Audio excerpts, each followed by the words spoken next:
Welcome to Audacity Works, a podcast inspired by and dedicated to the working artist, the creative entrepreneur, and generally, doing the damn thing. This exists on the premise that the world belongs to those who have the audacity to believe that their lives have value. This is for you. Welcome to Audacity Works. I am your host, Rachel Strickland, and this is episode number 105. And it's all about picking up heavy things and putting them down again, aka the Muggle Gym. This is by request from my girl Vix. What's up, Vix? She actually asked me this during the IDF, so I didn't even see it, or if I saw it, my brain was otherwise engaged, as is the case during the IDF. It's 2 weeks of that is the only thing happening in my world, so sorry about not even seeing it, Vix. But she asked me, she said, I'm curious about your picking up heavy things and putting them down routine. Started weightlifting at the encouragement of my PT, and I love it.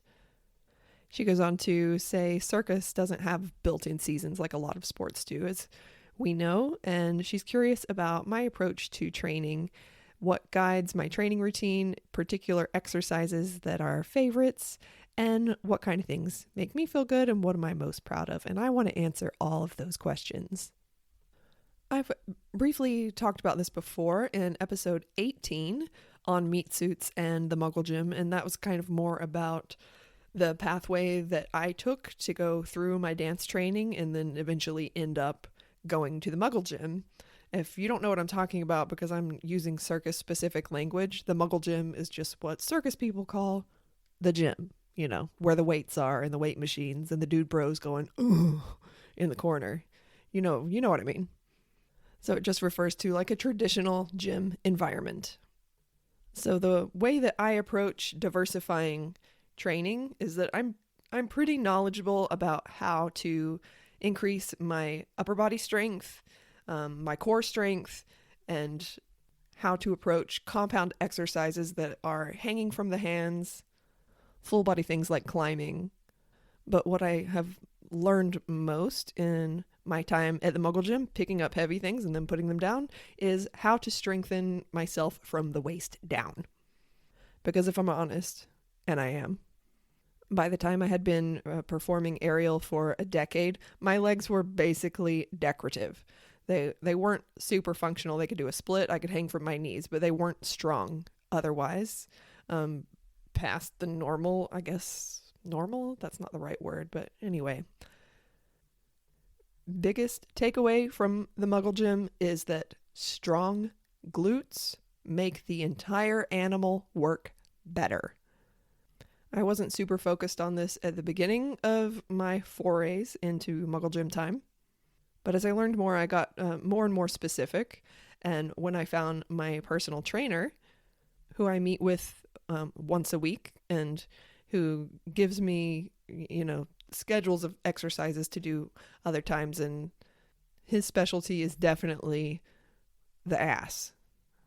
And after I'd been working with him and, doing what he told me to do for about 2 months, I was at the gym and I was just doing a back bend at the end of my strength training routine, and I went to stand up from my back bend, and it was the easiest stand up from bridge that I've ever done. And I realized it was because my glutes were actually working. Like my ass was firing. And it had already become quite a bit stronger. And that moment of connection where the worlds overlapped, I'm like, oh my God, that back bend felt amazing. I want to do another one. That was an important moment for me. So in terms of balancing your gains with a Z at the Muggle Gym with your aerial training, I think this really depends on where you are in your circus journey. If you're at the beginning and you're still trying to get a baseline, a foundation of strength with which to upskill, then most of your training then is going to be pretty specific to the strength that you need to build for the skills themselves. Things like climbing, toe lifts, pull-ups, etc. This podcast is not meant to be a prescription for what to do when you go in the gym, But just as a general idea, if you're later on and you're like currently a working artist doing a physical discipline, let's say you're in more of a maintenance phase with your aerial specific strength, I'd say supplementing your aerial training with 2 to 3 sessions in the Muggle gym per week would be a good place to start. Well, 1 time per week is a good place to start. And the beautiful thing about strength training, particularly from the waist down, is that it's resilient. There have been some lifey things that have happened to me in the past 2 years where significant time away from any physical discipline was taken. But because I had invested the time to have a solid foundation of strength, within 4 to 5 sessions back into the gym, sort of ramping back up gently, I found I was in a place where I could sort of pick up where I had left off before, provided I was recovering adequately between those sessions. Just as a note here, a workout is only as good as your recovery afterwards. Personally, if I go and I have a great session in the gym and then I don't sleep that night, or let's say I go out and get drunk, which is not a thing I would let's go out and get drunk. Who goes out? Come on. But let's just say I made some choices that led to really poor quality sleep the next night. I'm not going to go back to the gym the next morning because it wouldn't do me much good, other than the brain chemicals, which always works. It's patronizing how predictable it is that if I'm in a shit mood and then I go to the Muggle gym and I pick up heavy things and I put them down and then I feel amazing. This is just condescending, but true. So being really specific to Vix's question, she performs heavily, let's say August through the end of December. Even if you can get 1 session per week in the Muggle gym to keep your body strong and cross-train in that way is a total win.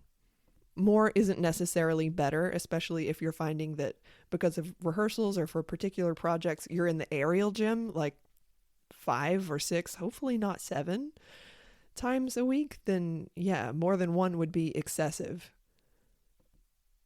Just my opinion. I also don't love long workouts. I like short workouts. This is kind of something that's grown in my brain since I took a long period of time. This is after my most recent early loss. I did nothing for months. And then Jill Fit was selling one of her courses. It was lots of workouts. And I'm that's what I'm going to do to get back in shape. So I bought it. It was a really high quality course. I can't actually remember the name of it, but it was good and I was excited and I tried to do the first one. I'm I have no business doing this right now. I am not in a baseline space. My vascularity is greatly diminished. I've been sedentary and drinking wine and crying on a couch for months. I don't need to be trying to do push-ups with alternating pull-ups with 20-pound dumbbells in each hand right now. I'm not ready for this. I don't think there's anything more frustrating to a circus artist than ramping back up slowly after an injury or some time away. You're well, I want to jump right back into where I was before. And this all sounds really obvious saying it out loud, but that doesn't make it any easier to apply. But if we can get over ourselves after some time away and give ourselves 4 to 5 sessions to gently ramp back up, allow our vascularity to return to these areas that haven't been exercised, then we're going to get better results. That's it. The way my life is right now, what I want is to be in the Muggle gym 3 times a week. I can usually get 2. At the very least, I'm going to get 1. And even when I'm only able to go in 1 time a week, I still see improvements. I'm able to lift heavier weights, not every single week, but once you're doing 3 sets of 12 with a certain weight and you've done it a few sessions in a row, you're probably ready for a little more weight for that exercise. Progressive overload. I keep track of everything I do in a little notebook. It has a galaxy on it, and that is part of what guides me in my training routine because I have such a delight in watching the numbers go up. Not necessarily the number of reps, but the amount of weight that I'm able to do with each one. I just get such a kick out of that. So that's a big dopamine hit for me. So on Wednesdays, that's when this podcast comes out. So you may be listening to this and I may be with my trainer because I see my trainer once a week, and I know that on that day, he's going to, according to my energy levels and how my body is feeling, but when I'm with my trainer, I want to be pushed. And the instructions that he has given me to go forward into my training with is don't aim for fatigue. Don't aim for fatigue. Aim for high quality reps, not fatigue. That doesn't mean that that's the best way for you to approach your training, but for me, where I am right now, and what I want is to put on as much meat as possible. I want as much muscle on my skeleton as I can get.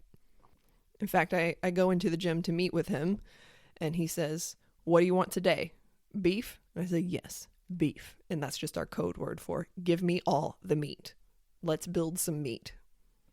And he's taught me to prioritize excellent recovery, adequate protein, and aiming for high quality reps rather than fatigue. Now, that's what he's prescribed for me based on my objective right now. Just give me all of the meat. I want to be a beef steak. But I'm also not really balancing this with an aerial training schedule. So take that for what it is. This is very specific to me, where I am in my life. And it may or may not match up with where you are, but there's more data for you.